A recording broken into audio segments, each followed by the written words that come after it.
Inilabas na ang resulta ng 2014 Physician Licensure Examinations kahapon. Kaya naman nagdiriwang na ngayon ang mahigit 2,000 pumasa at magiging mga bagong doktor ng bansa. Balitang hatid ni Athena Imperial.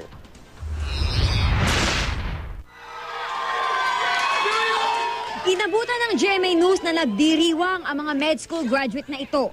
Nasa Cloud9 daw sila matapos malamang nakapasa sila sa 2014 Physician Licensure Examination. Sulit daw ang puyat, hirap at pagod ngayong nagbunga na ang 4 na taong pag-aaral ng medisina at ilang buwang pagre-review para sa medical board exam. Lumabas po yung list namin mga 9:11 PM online. Ang nakita ko yung pangalan ko, sobrang saya ko lang. Una ko po tinawag yung mga magulang ko. Ang top 4 sa Physician Licensure Examination ngayong taon na si Meyer James Gadi. Wala pa man daw lumalabas na resulta. Positibo nang papasa siya, 10 ng kanya mga batchmates sa UP Manila. Actually, hinihintay namin lumabas yung results nung Wednesday pa. So, yung party na to, this was planned parang weeks before pa. Kwento ni Meyer, matinding disiplina raw ang kinailangan niya para makafocus sa pagre-review.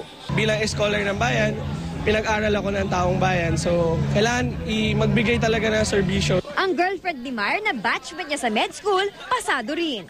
Siyempre, super happy and super proud of him. I plan to stay here to be in the Philippines, to serve the Filipinos. 2,218 mula 2,730 examinees ang nakapasa sa 2014 Physician Licensure Examination.